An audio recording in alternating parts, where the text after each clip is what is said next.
all of me in the beginning, especially from my shoulders up, perhaps. Oh, there's Susan. Perfect. Okay. Good morning, Susan. You're in. You're in. Okay. So Susan, look at the setup what we have, and then you can start to get organized. You got your blankets at the side, your bolster. We'll add those in as time goes on. So you're going to have your belt. You could have it unbuckled, or if it's in a little bit of a loop, no big deal. But you want to have it so it's behind you, and you're standing to the sandbags, or the sandbag. You want to work your shoulders so that when they move back, I'll come to a kneeling pattern, but you'll stand up on your feet. When you move your shoulders back, that the blades are moving back versus trying to squeeze them into the spine, okay? So I want you to get a feel for when your arms move back, that the heart lifts. So there's a lift at the heart, and the neck and the jaw soften. The eyes come to really a stillness here inside the face, and you're rather disciplined on moving the arms to their range back, but not past your full intensity here. So find what's about maybe 80% of your maximum with your arms back, and maintain that standing upright in front of your sandbag. And as you move your arm bones back, feel if you can bring your hands farther out on your belt so it's easier, but it adds circulation in your arms. Be slightly focused on the spacing of your feet. Try to widen those out so they're a little wider than hips distance. And sense when you're in a standing body shape, the arches, the contours. And then as you flow forward, bend. I want you to let your sitting bones have a motion as if they're lifting up towards the ceiling, but your feet can step out as long as the toes are all facing forwards. And you're going to move your arms both back over head or over shoulders, how far they will go. And no limit on the width of the handle on the belt. So if you decide to go a little farther or closer in, but feel the brain stem focus actually letting go. And once the weight of your head goes, however your brain is operating on thoughts, consider the inhale as the prime focus, and the excursion of the exhale, which also includes all these body sensations when we're in practice, right? It's not a simple sitting in the most comfortable position and breathing. It's usually using the breath to anchor your attention to stay in the shape. So give it another few moments here.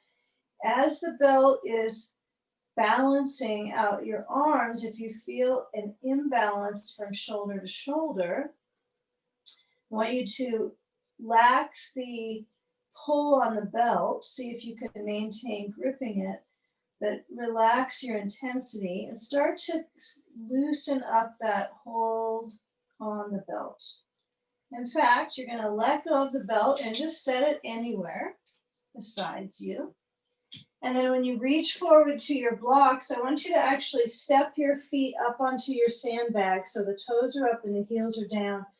And of course, we might be a little bit farther forwards off our mat space with our blocks, and that's okay. It's good to really vary all these routines up, I think, right? Mixtures, but all with the same body. Okay. The same body of work that your intelligence monitors. So if my feet are on that sandbag, I do want the perspective of moving my blocks a little farther out, farther and farther they go, to stimulate the calves. Okay. Now when you bend your knees and kind of warm up into those feet, we're going to actually keep our right foot on the sandbag perched up, but I want you to take your blocks in closer towards the sandbag, and then step the feet closer together on the sand, and reach the left foot back. So the top of that back foot is extending. The ball of the foot presses, the heel stretches back, but you are trying to move your blocks in close enough to your sandbag to work with that right calf. We'll keep this for about 15 seconds on the calf. So as we kind of move through the limbs to begin, feel the sitting bones move back, feel your ability to push into your foot. And then to the degree of ability, the brain stretching forward through the crown of the head, and then switch sides. Okay, so we're going to move the left foot forward, step the right foot back. This is a bit of a warm up today as far as getting into the legs, right? The experience of the coordination of our lower half. And we certainly have some ambition in the beginning for how these poses monitor kind of the influence in our muscles. So see if you can relax how far you're driving this one. Have the left foot so that the calf is stretching. Toes are up on the sand. You can feel the left calf. Breathing fully. Feeling both in and out breath. Okay, and then as we start to move that left foot back off the sandbag, so slide it down and then park the right foot besides the left foot, step forwards. Try to straighten out the legs so that when you reach your waist forward, the blocks are fairly close to your sand. And you're going to stretch the left foot back this time. And I want you to move your sandbag off of your mat. Slide the blocks back so they're besides your right foot, and then reach that left leg back, bend the knee so it's just above the floor, and then arch the spine so you have to actually lift your head to look up. So you're in a very low lunge. Okay, try to keep that low lunge without the knee parked on the ground. Okay, so it's fairly focused with the right knee above the ankle. Okay, and then as we start to gather the focus down, how about this? I'm going to change it a bit. We're going to take our blanket, okay? And I want you to slide your blanket to a space under your left knee. Okay, so you're going to place that knee on the blanket. And then as you lengthen forward, feel if you can move the right thigh front. And perhaps you're moving your blocks down a little bit so that you can tempt that thigh behind you to move farther forward. So we're going to do two types of these poses today. So one will be parallel, and then we'll move along in a little bit. But lengthen and feel if you can actually lift up. Hands could be on blocks. Hands could be on the right thigh. So if you put your hands on that thigh and it's a little arduous for your breath, come back down to the blocks. I mean, it's only temporary, but it is a sensation like no other in the body. It's kind of a squished area that stretches, right? It's different than the back of the leg. That has almost a different portal of flow, doesn't it, than the quads. Okay, now when you come back up to standing, so that left knee comes off of the blanket, I want you to pivot this back left foot. So you're going to feel it turn out. You're going to keep your right hand on your block and then turn the waist to that left side and reach the left hand back to your hip. Yeah, just keep it so you're into this side angle prep, but your right hand's weight is onto that block. Yeah, there you go. That's good. So you're going to get a feel here of the left hip in neutral. The right thigh presses towards the arm, right? So that hand is holding it all up. Okay, if you want to take the pose performance to that level of stretching your left arm over the left side of the face, you could extend it. You can stay with the hand on the hip for the next 15 seconds. But if that volume is really increasing in that right leg, see if you can shorten your stance a tiny bit, maybe make the lunge a little bit lighter so there's some proper amount of weight into the back foot, right? That means just kind of pressing into that left heel. Good. Lower the left hand to the block. Turn to your left. So you're going to take a wide stance. We're going to turn left.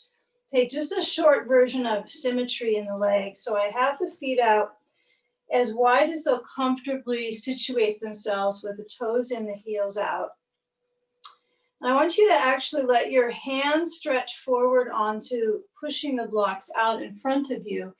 Then you're going to lean your hips back and feel the load in your feet as if there's a line of energy from the big toe to the heel, and you're just trying to stroll the balance of weight in your foot back to your heel bone.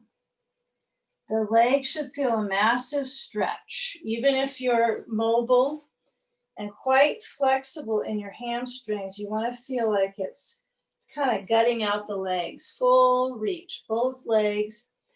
And yeah, don't hesitate to let the weight of your head completely go down.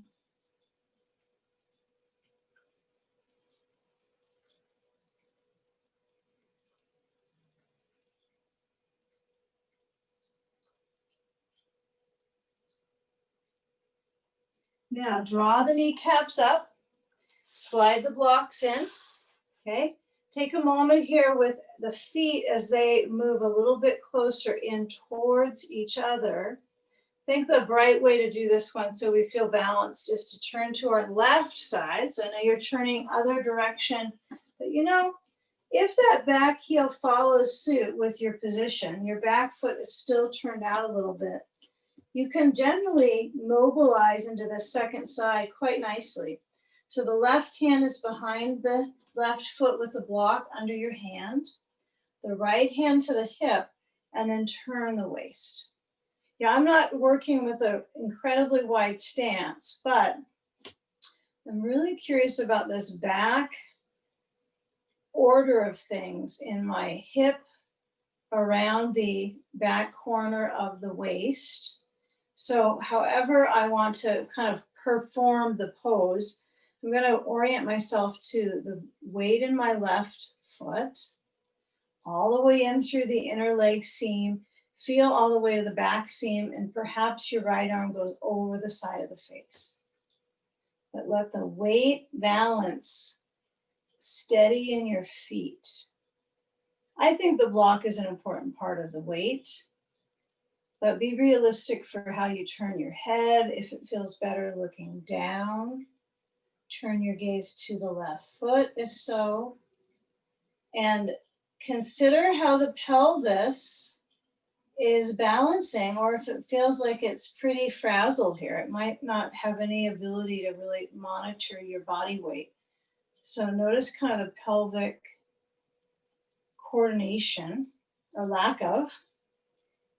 And then lower the right hand down, turn to that left foot, pivot the back heel up, and slide the blanket back so then we can lower down our knee. Now, if you want to stay with that lunge high for a few moments and then proceed to lowering the knee down, we're going to be in a very clear lunge. So the left knee above the ankle.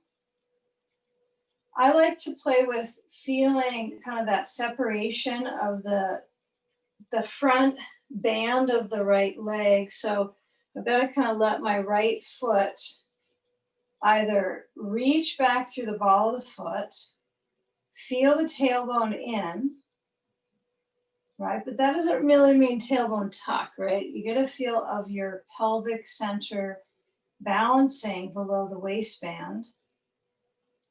And then you could always lower down a little bit with the blocks if you decide that that's actually a little easier for your arms. But feeling, toes can relax on the back foot. Work through the hips. Okay, now with a few more moments right here, we're going to pivot the situation. So we're going through the center. So when you lift up your back knee, you're going to take your block in to the inside, turning back towards now to the right. So you're going back to the wide stance. And then when you're in your wide stance right now, can you scoot your blocks in and scoot the footing in so that you feel your sitting bones motioning back? Okay, this isn't one where we're trying to lower our head to the floor, because we're going to monitor our kind of our core strength through. So as you start to walk over to your right foot to the front of your mat space, you might consider this the front zone. I want you to take the blocks so they're down on their flat height under your palms, and then start to move back to down dog. So I have this kind of balanced blend of moving back through my feet. Yeah, it's a little bit tricky, I think, with your the coordination of arms, midsection, legs, but when else are you going to do that? Okay, so the hands do not have to be on blocks, but it is bringing the floor up to you. If they're slipping away, get rid of the blocks and put your hands on the floor, on the mat. Feel the arms push the floor away. Try to blend your sitting bones moving back. Keep that backward motion. Head relaxes. And then as you start to move forward onto hands and knees, I want you to pattern so that your blocks are a little bit off to the side on the right side of your mat. And you're going to place them both on their short height and bring both hands on top of the blocks into this side child and stretch your left rib cage. And so feel that reach. Okay, so you want to get a sense of either with or without blocks, not a requirement to have the blocks. Okay, you might end up kind of moving your hips a little side to side.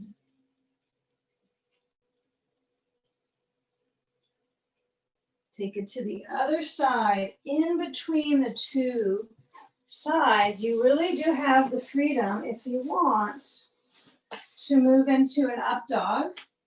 So you bring some motion between the two sides, moving through the waist. And then when you come back to table, walk over to the left, okay? Get a feeling where you're reaching with your hands to the blocks. And your blocks could be over to 10 o'clock, 11 o'clock. Feel where it's lengthening in your right side body, okay? Feel the reach through the rib cage, kind of through the thick back ribs, right? The rib barrel.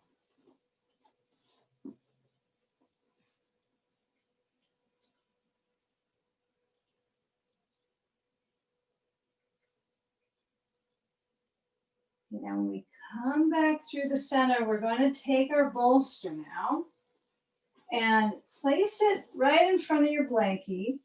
And when you move into your upward facing dog, you want to find your front thighs so they are touching down, supported by the bolster. So if it happens to be your arms aren't helping out very much here, that is completely fine.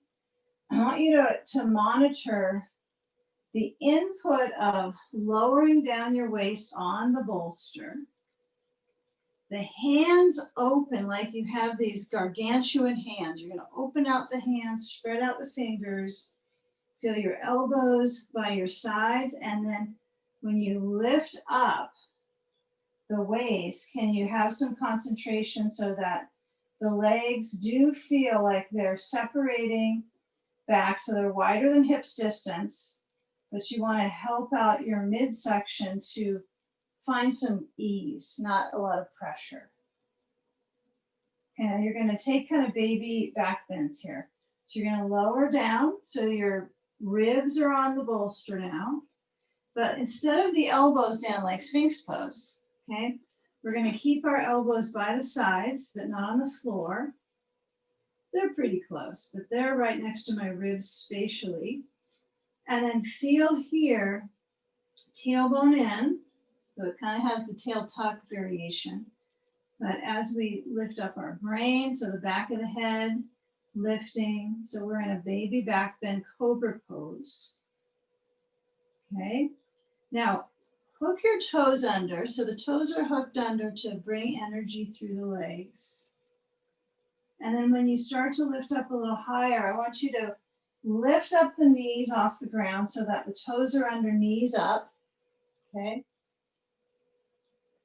Keep both of the feet very interactive here. And now when we come back to toes still under, or actually it's kind of like 10 toes under, isn't it? Bring your knees together and step the right foot to the top right corner and really stuff this blanket in so it's under your left thigh. Really stuffed in. You could have your blocks under your elbows if that works for your span of arms. It's fairly intense for me to have my blocks under my elbows, but it's likely better for my shoulders and my wrists.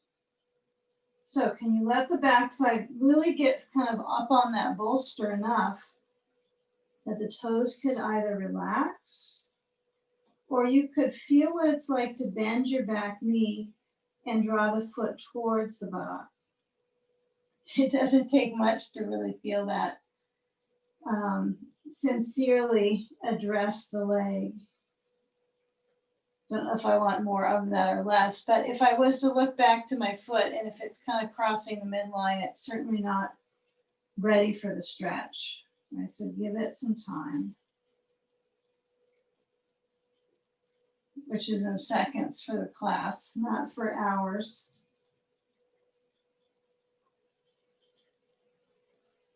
Okay, so come back up to your height and taking the awareness of sliding that right knee back, shifting to the left foot out and the right thigh on. I'm really trying to pack in, just under 10 minutes of the standing set until we get on our kind of natural restorative alignment. So stay with it. I know it's a little bit of energy driving through the legs here, but it'll be for a good cause. Okay, so lower down your elbows. They're either on blocks or bolster, or maybe their hands underneath them feel better for you. So find the alignment in this right thigh. It's kind of interesting to study your leg, your thigh lids on each side. They're likely kind of are a little different with their tenderness or their range of extension in the quad flesh. So if you can feel your back arches deeper on one side, just naturally curves more, you're going to find less strain in that quad. So, back bends are really good to practice. Restorative back bends, chest openers, arches. They're going to help this front area too. So we'll kind of go into that. So get a feel where your thigh is sensing that length on the back leg. There's no need to bend your knee and bring your foot to your rear, but you might, sense that's the right thing. If your elbows are down, very unlikely you're going to do that if your arms are straight. Okay, so give a few more moments. Sense the balance or the imbalance. Notice how the width from your front of your right hip to the left inner thigh is important. So when we come into pigeon, that's a big deal. Okay, so my right thigh to my left inner thigh, I'm going to turn my bolster across. Okay, we're going to take the left foot, cross it in front of that bolster. So you're in front of the bolster with your foot, you're going to toe heel to the right. And then when that left thigh is over the bolster, right, the knee is motioning down. Really get a feel for this back thigh tissue as you lower down your arms to the blocks, the sandbag, a blanket. You can use lots of little heights under your arms. And if you choose to opt out of any of those, that's fine. You can bring your arms to the floor entirely, elbows wide. The process now around the kind of the sphere of this left hip, around the back corners into the side beam. Yeah, it's a little bit of a leg extravaganza today on how we've moved so far. Lots of leg patterns. So encourage here, if you can get a little bit of a turn to your left. So what you'll do is just let that right elbow be on the floor or a block, and then turn to your left. So my left hand is on my left leg, and I'm taking a little twist. But it kind of saturates this hip a bit. A little bit of hip saturation. Saturated hip. Okay, so when we do this position of coming into sitting, I want you to move your weight forward, complete forwardness. And then when you take that right leg from behind you, you're going to take it forward. Can everybody see me okay? Thumbs up? We're okay. All right. Now, with that left leg crossed front, you take two choices here with your hips. You're going to either put your foot on the block in front. You're going to place a sandbag on the left thigh, regardless of your choice. Okay? And so when you're here, I would encourage you, when you take your seated spinal, to try for the right leg crossed over the left leg, foot on the floor. If it's a knee-friendly position for you, it just has a little more complete packaging in the pelvis. Not to say this isn't proper, right? So you can have your foot on the block or the leg crossed over. Just kind of feels like a package. Okay. So when you turn to your right, have a block height behind you that's at the right level so that you can get that shoulder blade back and downwards. Okay, so that might be turning the block down. And then hook the left elbow to that right leg and rotate. Okay, try to focus on this back corner, okay, of this left shoulder blade. I want you to feel here where you can get this back corner of the shoulder blade so that it's actually pressing downwards. And so you're not focusing on this, let's round it and round the back of the blade, but you're pressing downwards with your back and around with your ribs. It's a pretty advanced variation in our bodies, right? We're turning, we're trying to get our shoulder blade back, we're strengthening our left arm, we're massaging the organs. It's a bit of a science project for you, and there's always further to study this one. So let's be knee conscious though, because our knees want to stay conscious and supported.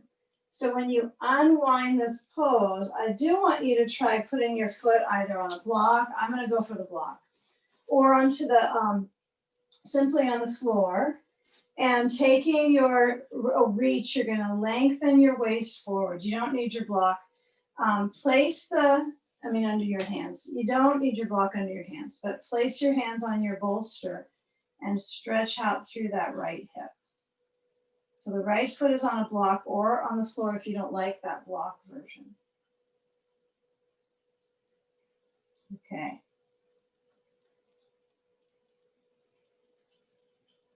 All right, so as we prep to switch the sides, I want you to take off the sand. Okay, so we have left hip version. We're going to take a right foot up onto the left knee to prep for this side. So we've got a seated pigeon pose. Hands under the left knee. Try to sit tall with the position of the hips. And focusing on leaning forwards. Yeah, if this right knee seems to be jabbing into your ear, you know, pause here, and perhaps the work is on this whole right hip. Does anyone feel this in their hip? Do you get that, Floyd? Yeah? Okay. You can always ask questions. You can unmute yourself. It's fine to do that. So when that right hip is kind of prompting, this is just to prep for this pigeon. So let's move this right foot off the left knee. It kind of pulls it up. It kind of tweaks around the hip joint. So when my right foot is on the floor and I stretch the left thigh back, I want to try to get this left thigh back so it's supported onto the bolster. So I pivot the weight, hook that right leg close to the bolster. And then as I lower down on my arms, the back thigh can be passive, right? See what happens if you kind of recalibrate your energy around the pose pattern and very simply let your head lower down. Maybe you need your head on a blanket or a block so that your mind can be present for the shape and all the circulation that kind of revolves around the position.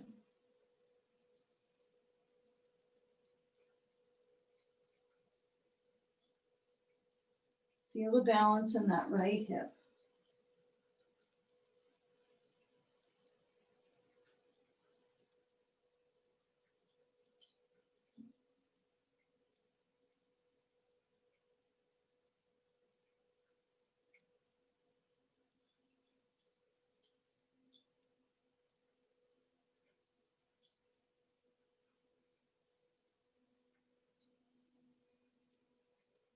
You know, when you start to come up and have an awareness that we're going into a seated twist, this might be one where you kind of plot your process. So as I go into this process of plotting to get upright in my seat, I'm going to reach. Last pose, some of you did that twist, didn't you? Hold on just a second. So if any of you did this twist, elbow on block, and turn, take this for about 15 seconds. So you make sure you don't miss out on all the little things that make the practice unusual. Okay, now feel how the waist needs to engage for your twists. So I do think yoga is good for core strength. I feel like it's this intricate way of coordinating, right, our balance in the midsection. So when you do come up to sitting, take that left leg. You might put your foot on a block. You might cross the leg immediately over the right leg. So if you get here and you notice your knees are comfortable, it's a fairly established order of things for pose practice. So I think it's been well studied, right, if it's appropriate for knees, but not all knees are going to like this. So if your knee is not comfortable with it, you put your foot on a block in front of you. Okay, but now as we move to our left, I want you to get a feel, in fact, get a block, place a block between your hands and move it up overhead, okay? Bend your elbows so the arms flow up through. And, you know, give yourself a lot of freedom with it. So your elbows could be pretty wide. You don't have to move your legs. I'm just going to move to see. So your elbows are fairly wide. And then as they move in, can you move them up? So instead of this kind of helmet, feel if you can flow the elbows up. Yeah, and then feel the hands. They're kind of stuck because they have a block. They have a block order. They're told to hold on to that. You can't really move them too far, but feel the hands move back and down towards your back so you're stretching your tricep deeper. Okay, now, if your ribs are tempted to move back to find that inner lift through the spine like you're sitting up, instead of the focus on pulling your belly organs in or tightening your tummy, see if you can move on your hands towards your back, your elbows up. It's like you cannot wait to get out of it usually. Now, if the arms can stretch straight up, okay, you're going to hold the block with your left hand And then bring it back to the floor as your right elbow hooks on the outside of the left leg, and it is almost a relief to get out of that. And to organize the back energy, you might feel some residue from the back pose. So press through that right arm like you're truly giving that left leg a stretch on the outer band of the thigh. And then feel if you turn your ribs back, thick back ribs to the left side. And maybe your head turns. Maybe your neck doesn't feel like rotation, but get a feel for the eyes centered. The seat pressing down is a huge part of this one. So not to lose your sitting bone structure. So if your left sitting bone is really kind of flared up, you might lower your right arm down and really adjust your seat. In fact, you could come back to phase one and sit. Right? Feel your sitting bone separation. And then feel if you are able to separate in your belly and your arms to make the twist, or if you're actually twisting everything left. So I want you to try to keep this lower piece of the body on the bolster. So you're manipulating and strengthening your core from that seat. Enough said. Okay, turn back forwards. Place the left foot on the block or the floor. Doesn't matter to me. You get to choose. And then lean forwards. So I'm without my foot on the floor for me right now. It feels kind of interesting around the outer lower band of my leg into my back knee, to the side muscles of the leg. And then you can either stay here or come into that seated pigeon pose for the final few moments on this one. So if this one seems pretty good for you in the side leg, let's say the side leg is really tight, your lateral rotators are really gripped up, and you notice your seated pigeon pose, your knee does not want to go out at all. This would probably be a better route for you right now. Okay, those that want to take off their sandbag and try putting that right foot forward of your right sitting bone and left foot crossed to the right knee, then you could reach to the right shin and lean forward. But you know, if you're better off with your foot forward on your block like so, leaning forward, it's similar direction in your hip joint. So find what's really better for your thigh on that left leg, and work on feeling versus how many poses you get to do. Okay, so as you lean, it's not like you sign up and onto this and think, how many poses do I get to do today? That's my goal. Probably not. Okay, now when you're in this position with a little leaning forward, breathe. It only helps.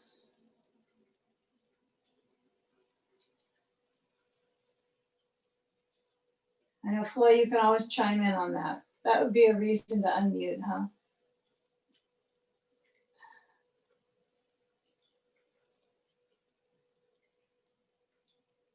Lucky us, we get to kind of move out this hip part. So let's put a block next to our bolster, right underneath our core. We can see the block now sitting in front of our bolster.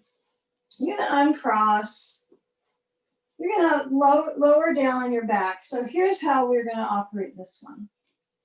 You can tell this is a different sequence than I'm used to doing. So I'm kind of moving it around. So I'm going to put my blankets at the back.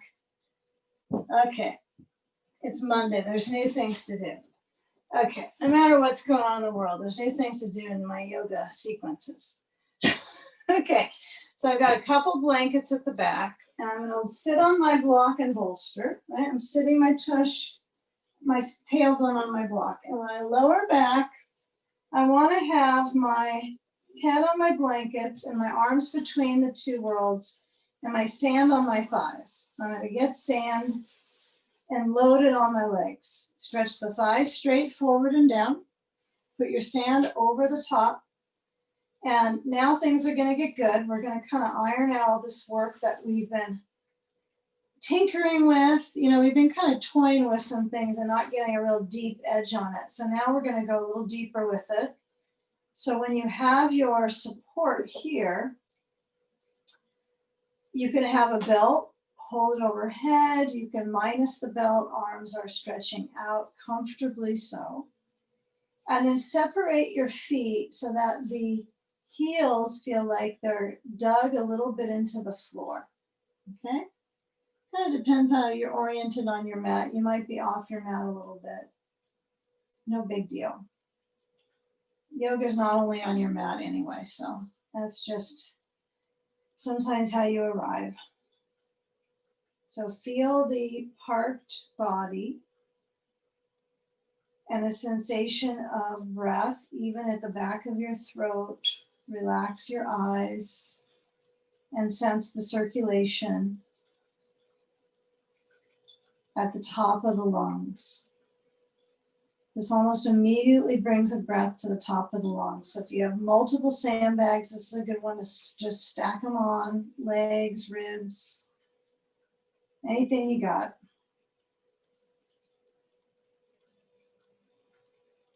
Now, after you get that bit of sand on, we're going to come into a Baddha Konasana. So that means the feet slide in and the knees are out.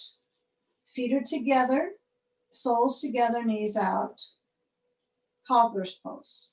Okay, now my sand happens to be 1, so I didn't lose my sand. It's still set on the front of my thighs, which is kind of an interesting advantage for this shape. We've done this pose many different myriads of ways, Baddha Konasana, but this is one way you can do this with the stretch of the adductor and the quad flexor, right, on that inner attachment. So use the sand to support that sensation. You can go between Baddha Konasana and supported bridge with the legs straight anytime you want. So you find what is better for you in the next few moments. You take a few more moments really centering on the breath. Okay, balancing through the ribs.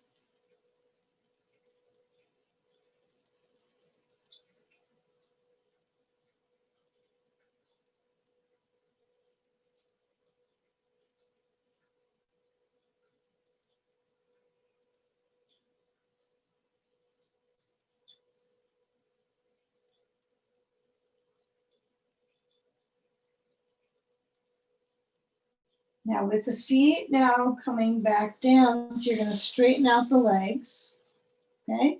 You're going to slide off your sand. And when you do move your body into the side stage, I want you to slide your feet in to the knees bending and slide the block out and then roll to your left side and balance the range of your right leg back with either a ball or a block on the inside of the knee or nothing.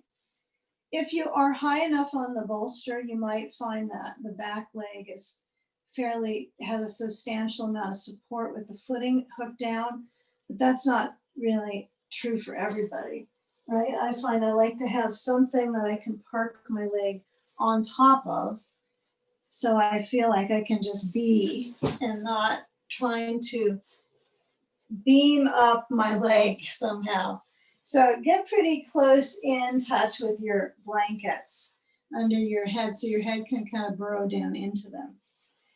I like so many variations of side stage that I find the block overhead can be nice. I also like the variation when the blanket is turned this way, so it's lengthwise, and then my hand can go over to the blanket. So there's quite a few options with this setup with the bolster horizontally under your ribs. So come into the shape. Part of the practice now is about coming into the pose and settling in the circulation wise. And then just let the ribs move with the breath. Feel that costal rhythm. Feel the ribs flowing.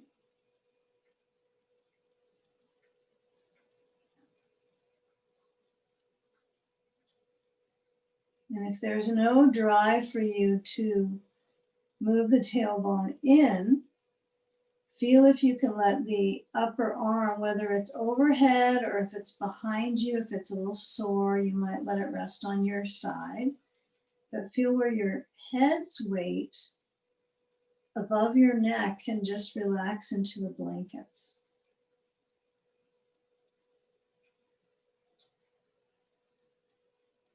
Part of resting in the quads is also in these shapes where you're not antagonizing it too much, but it's in the right type of direction, you know, as far as the circulation and the skin tone.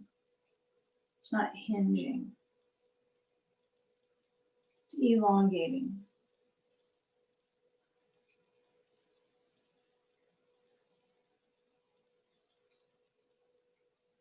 Now let the back of that left waistband feel like it's relaxing into the bolster.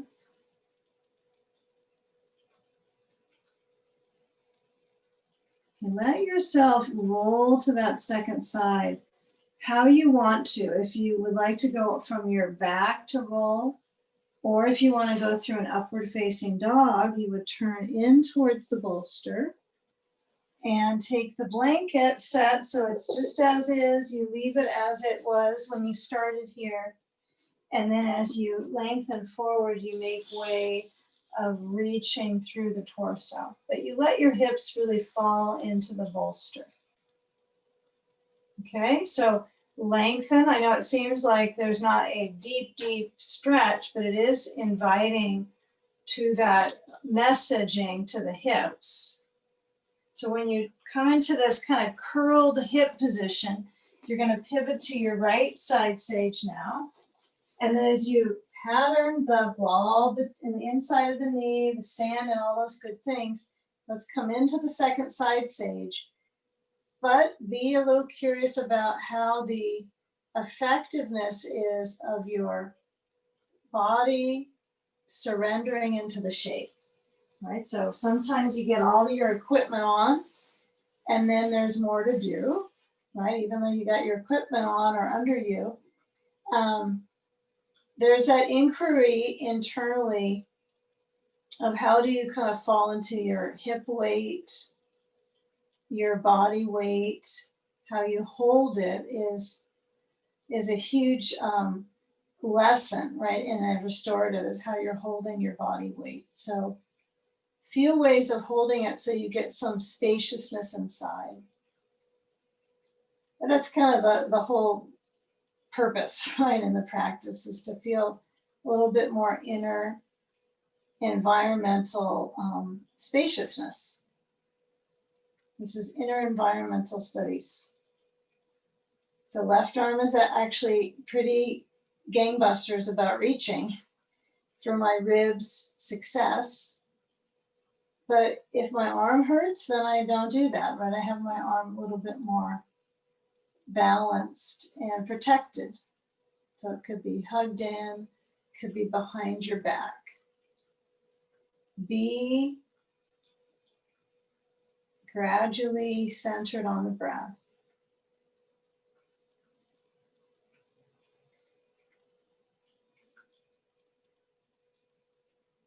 Take a few slow, deep breaths.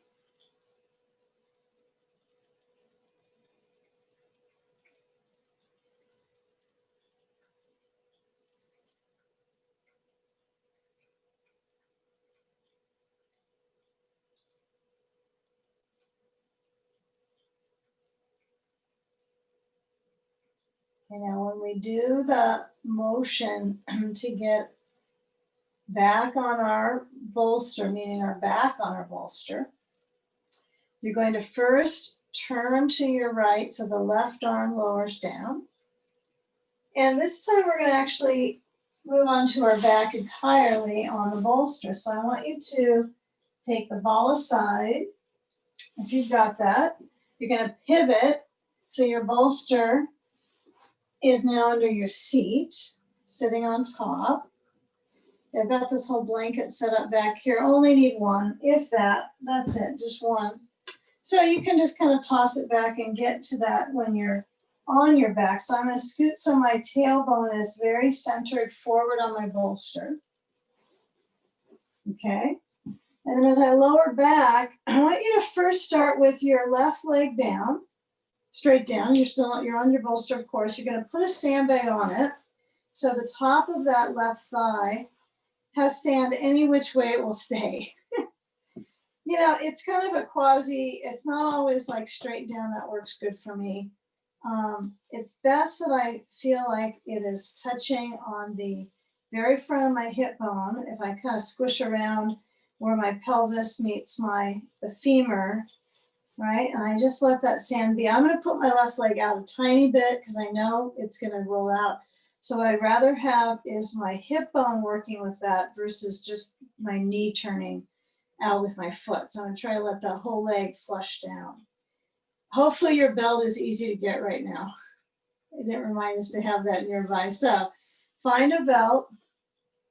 Be very careful here with your low back. So when you put your foot into your belt, it's going to probably take you a little bit of time to balance this. Sand on the left leg, belt under your right foot. Give yourself some time, head onto the blanket, and then you're starting to get ready to shift into this pose. So I'm buckled up. I've got my belt in a loop. Seems to have worked out so far. All right.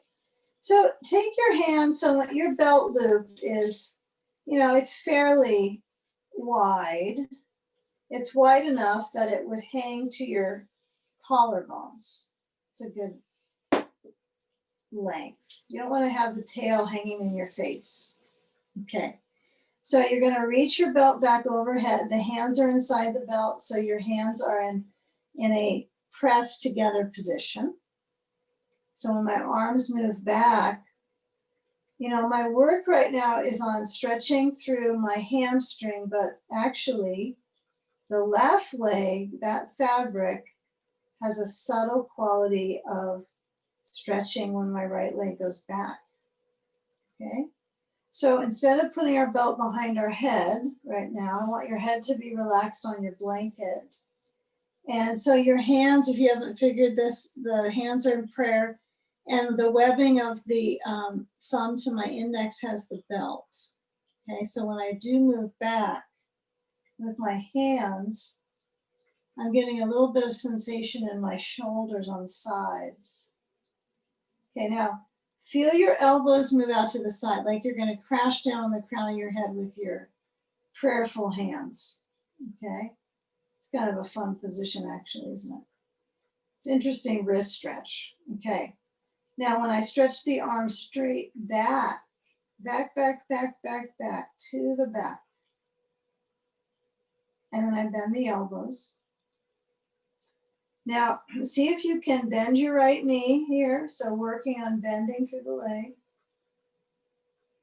Bring your hands to shoot straight up towards the ceiling, as much as they'll go. Okay, flex your left foot if it hasn't already figured that out. Try to keep the toes up.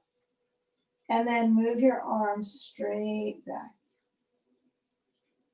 Really reach through the arms. Through.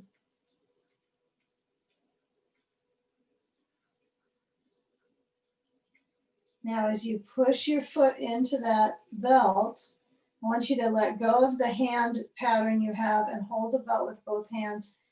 Actively flex through that right foot, belt around the ball of the foot, pull without tightening your shoulders further. I want you to use the belt to kind of tighten your arm muscles, but not your shoulders.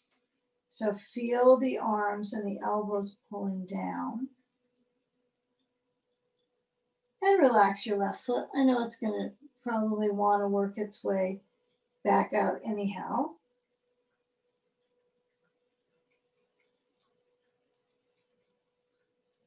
Okay, now bend through the right knee, and when you're prepping to switch sides, I want you to move your sand off the left thigh. Take both feet up into the belt, push your feet out wide, and just be. Hands could be on belly, hands could be overhead. Yeah, kind of feel the opportunities. Test a couple of them out, and then find where the breath is active in your core, or make it active in your core. If it's not something you feel reaction to, see if you can emphasize the belly moving. Yeah, my belt's not super wide on the feet, but it's the idea of inverting. It's not the idea of flexibility training for that position. And then when you bend your knees and you grab a hold of the belt closest to you, the piece, slide your feet together and then lower the right leg down and find your sandbag. The left foot is holding onto a belt, all on its very own abilities. Move your sand to that other thigh and then just get that positioning busy. Sometimes I try putting a block under my thigh that's stretching down and see if that will keep my foot from turning out, because it'll work at the top of the thigh. So you can fuss around with some ideas. If your block is under your thigh, you need to have it at the mid height, otherwise it won't do much. It won't correct much. So find that block maybe under the right leg for some people. Not for every people. Okay, belt is together. All right, hands suggest the same pattern, palms together, arms back. Okay, left leg is being led into an forward bend position, but you're on your back. So it's one way that you can very distinctly center into the back muscles, kind of penetrate through the front leg as well, which is pretty rare. You can get both in one pose, both working. Now feel when you push your arms back, bring your hands to the top of your head. It's so subtle. And stretch the arms straight back. Bend your elbows, hands to the top of the head. Inhale. Exhale, straight back.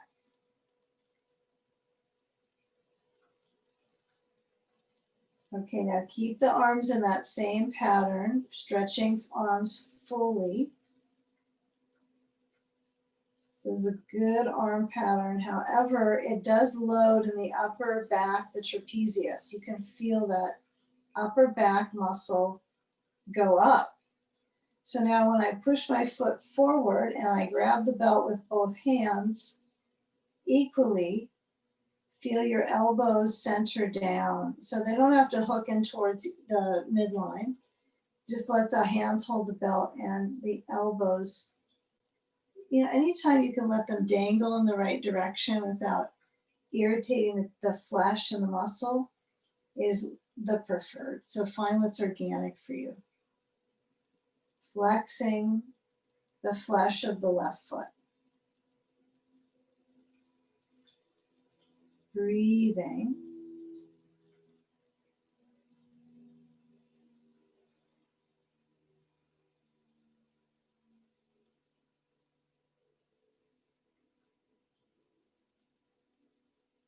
And now, when we kind of search our way to this next phase here, all through the front line, through the hips, I want you to let your top leg bend. And since we already have the sand on the body, right on the thigh, we'll simply slide it to the other leg. So we're going to take the belt off, okay? Turn the sandbag across. If you happen to have that block stuck under your leg, it will certainly not be useful here, will it? Okay, but you're going to use a blocker ball really soon. So have them nearby. Sand at the top. Now we have had sand here earlier, right? But your rear was lower than here than this moment. So press your feet forward. Try to really flex through. Feel this position. We're going to contrast it heavily. So feel the weight of the hips like they're going down. Okay, they're going downwards. There's a nice little arch in the back. It's so supported by the bolster. Okay, bring both hands together, interlace your fingers at the roots, and turn the palms inside out to the ceiling. Feet together, and bring your arms overhead. Try to keep the feet together. Press the hands back.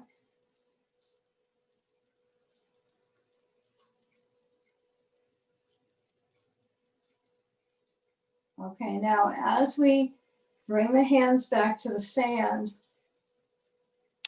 take an inner scan of the front of the thighs and how this band of circulation is felt in this front ray of the legs. Okay. Now you've got to bend your knees to get to get out anyhow. There's not a big choice on that point. So it's really going to be about how you fashion the movement of the pelvis. So get on the tippy toes so the heels are up, and then scoot your bolster forward. Okay, once the bolster's on your feet, you can feel it kind of push against. You're going to flip the knees in towards the chest and then let the bolster get pushed a little farther forward. Okay. Once you're here with your back off of the bolster, place your feet down and then try as you can, hands on the front of the thighs, to lift your hips up and to work your way towards hips up, hips up. Blanket may need to go away under your head. If this is too much flexion, just push it away and lift up the hips. And this time we'll bring our arms down. Now I think we got our belt, so we're going to grab our belt, and I want you to really work your energy on holding your belt, palms towards ceiling. You know, they're going to grip, so they're not going to be perfectly open. But hold the belt and roll the shoulders down and in. Try to get on the shoulders and then lower your hips back down. So I know that your back muscles get a little bit tense just to hold that. So feel the natural arch in your spine and the busyness of holding the belt, or the business, one or the other. Okay, if your hands are not really next to your rear, that's fine. I'd rather have you just kind of dedicate your hands to holding your belt. And then as my shoulders are back, you're going to push down into your feet, of course, lift up your hips. And I'm hoping your tibia is straight. I know it's hard to know if your shins are straight up and down on this. But as long as you don't feel like your knees are diving over your feet here, if you need to push your bolster forward, do so. Take a break. But keep the hip bones having that sensation of lifting up, and then lower back down. Now, we didn't really get much on the belt for that one. So what I want you to do now is when you do the lift up, I want you to actually get your hands so that they let go of the belt. You can leave it there and stretch your arms overhead, hands apart, and however wide the arms are is up to you, but they're overhead. So I lift up the hips, the thighs circulation is massive. It's between muscular and flexibility. It's both in one, isn't it? Spine lengthens down. Enjoy that roll down between the vertebrae. Try to keep it before you bring your knees in. I don't want you to bring your knees into the chest yet because that shocks the sacrum. So even though it's really tempting, keep the spine arching. One more time, you're going to roll up, but try to go slow. So when I push down into my feet, the first thing I feel is between my shoulder blades press. So I want to slowly lift up my hips. And now we all have different habits to get here. So when you push down to your feet, lift up your hips, magnify the focus of the buttocks toning and that pelvic floor, and then lower down and lower your arms forward and grab a ball or a block, either one. If your ball is really squishy, you might want a block. Okay, so block is at its most narrow setting. I'm going to position it so it's fairly high up on the, well, it's actually low on the inner leg, right? It's next to the knees. So when I squeeze into that and I lift up my hips, my hope is that you can roll through the spine a little bit better than when you don't have something between the knees. So I go drawbridge, up and down the spine. Okay. Spend a few moments at your own pace And when you do lift up your hips, I want you to feel the focus of your mid back, but also keep peeling up, peeling up, peeling up. So you're kind of peeling off the spine. And then as you lower down, really use the floor to massage between the vertebrae. And this will be when it makes a difference. You're gonna bring your knees to your chest, remove the block or ball, and kick your bolster to the right side of your space in the side yard. And then start to put your left leg so it crosses over to that bolster and a hip crossover. But in this position, you have a choice to use a ball. If you've got a squishy ball, it's fine on this one. It can be almost nearly flat. It's just a spacer in the sacrum.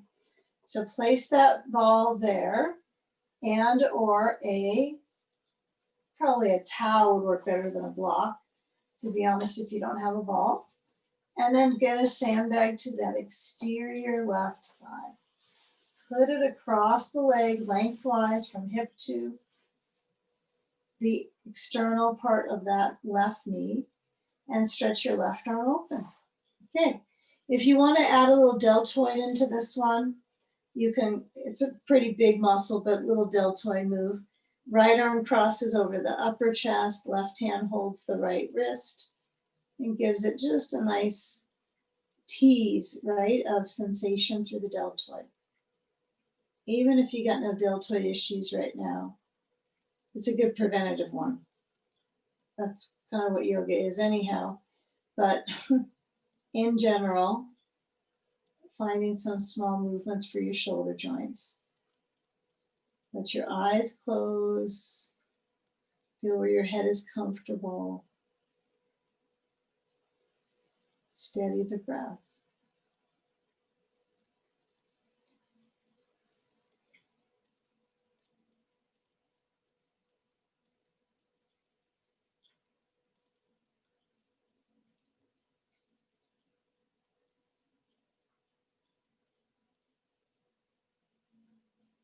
Now, if you're holding onto the wrist, you're going to let that go with the left hand, and then start to move the right hand maybe to the sandbag.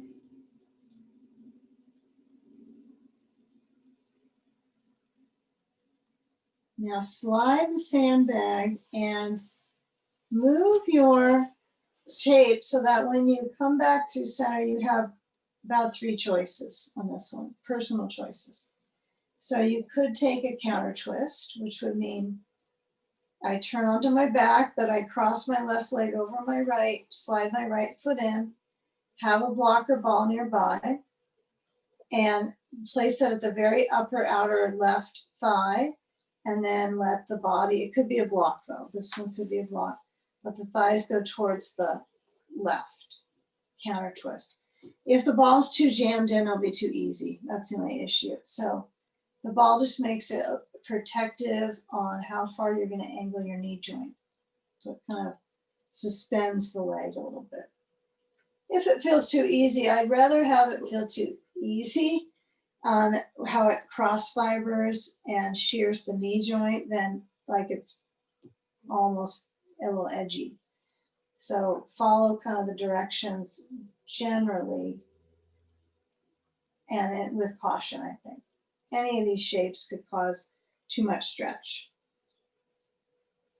Now with that global shear here through the side of that right leg, a few more moments. If you don't want that one, I didn't bring the choice in, did I? Knees to chest, circle the knees. Hey, that's a good one for everybody anyway, in between. It's an everybody one. Okay, a few more seconds here. Okay, feel where that right outer leg is stretching, and that's what we go into. So when you come back center, we're going to put the bolster on the left side, and this is our kind of our final spinal before we do legs up the wall. So I want you to get that right leg when it crosses over, so these back muscles feel the arch, right? Which is what you need when you have your bolster under your back for legs up the wall. You need that natural arch. So when you add your sand to the external right thigh and the ball maybe to the sacrum, you're going to get those things going. And as the right arm stretches open, head turns right, deltoid stretch maybe, left arm across, grab the wrist, stretch the deltoid.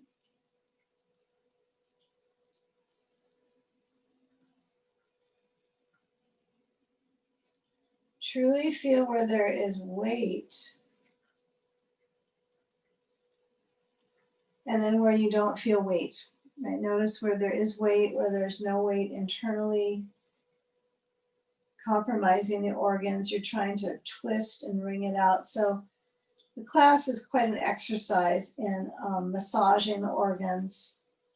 So you want your body to be processing the poses versus a heavy meal or anything. So we'll be here until someone gets hungry. No. I know, Floyd. It's always after yoga. Not a great idea right before. I did take a session from my teacher the other day, and she didn't do any of the practice because she had eaten right before. I kind of didn't know about someone watching me on the screen the whole time. Oh, well. So when you, and actually trying to figure out what we're doing without seeing it. Okay, when you are taking the counter twist, you're going to move your arm to relax. Your left arm lets go. And then, keep in mind, you cross the right leg over the left. It's all pretty organic how we move into these. And the knees go to the right. I got the ball. It's pretty easy peasy. But this left leg, this whole frame of this top hip, this for me is the stuff to get some length and to make the habit of the front of the leg be a little happier and less grippy and inflamed, because a little inflammation in the top of the thigh lid is almost like a real disruption, I think, for your ability to feel like at ease, just these little spaces that get kind of fried from whatever exercise they may have done. So you take a few moments here. If you don't like this shape because it's quite a stretch in the thigh and the knee area, if it's too much, bring your knees to your chest, circle the knees. It's a good option before we go to our final pose. Okay, so take a few more with the counter twist.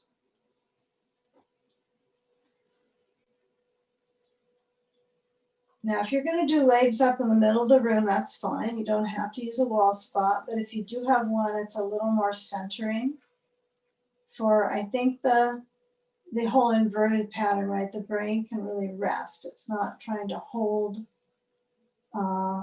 the feet up as much as the wall holds the legs. So when you uncross, come back to center. I want you to bring your knees in and then take an easy roll and get an easy roll of your body. Get your blanket and your bolster near the wall space. Depends on your home, but if you have a cushioning floor, you might not have to move all your gear around. In fact, you could probably just put a towel on the ground instead of your mat, something that's a little bit more comfortable.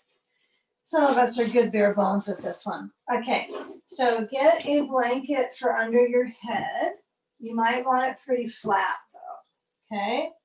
Now when you roll up, you want to get your tush right next to the wall, and then you're going to swing the legs up. So you roll across the sacrum to get upside down. You got to roll across the sacrum. This experience of the legs lifted, right, is by the wall's pure support. So you could kind of scale the wall, okay? And then when you get your sand to your feet or your belly, either one, if you don't want to put up on your feet and you're so thrilled to have your legs up without anything under your feet, then maybe no sand is invited for you today. You choose. Sand or no sand, it's entirely up to you. But suspend the moment here where the belly is relaxed and the natural arch is through the spine and the back of the pelvis. The second arch here is through the rib cage. And then the third arch, right, up into the chest, which is really the rib cage balanced, right? So I've got my blanket pretty wide so I can feel it under my head and my arms, and it feels kind of nice and symmetrical here for the props. Feel the lift of the belly on your inhale and rest your eyes back into the brain.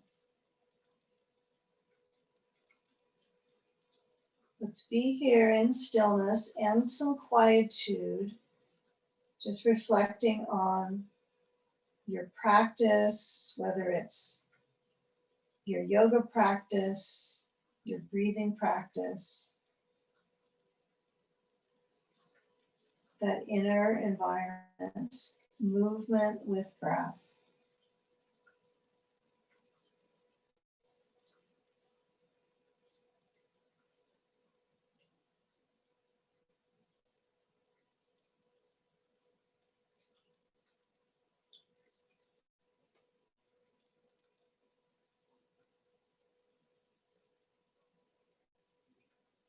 Feel where the arch of the back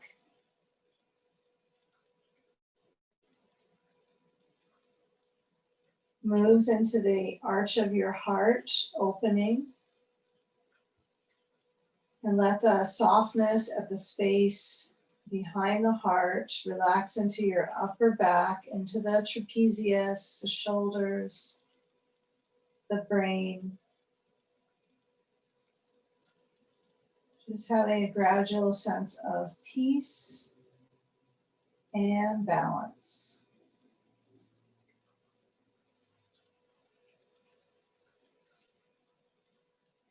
Push a little into your feet. Feel your heels, feel the feet flex. Try to make a little space at the knees. Those things are important.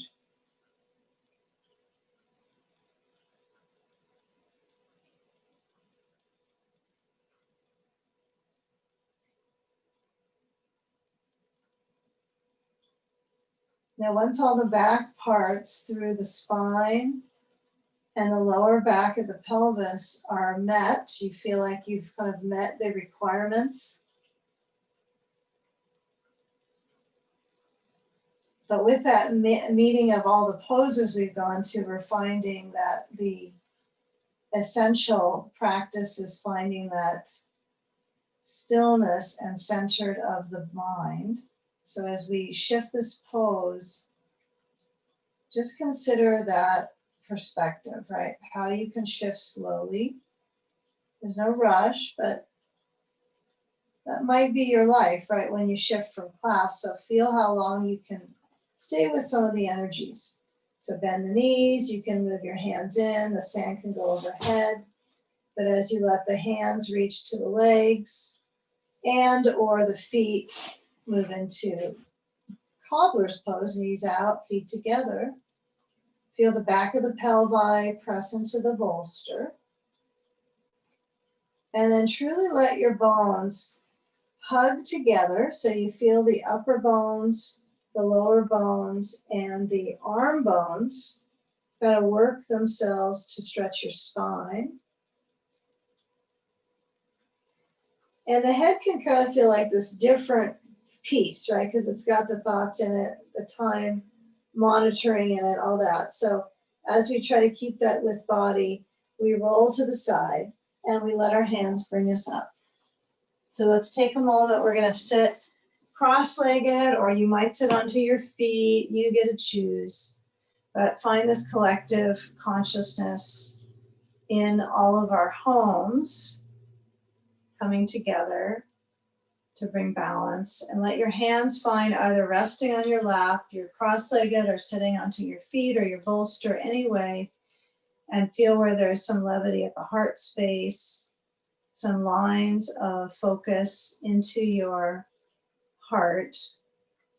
And as you bow your brain to your heart center, feel the hands either move up casually together, palms touching. Inhale, and with an exhalation, bowing into the space behind your heart. With gratitude, namaste. Okay. All right.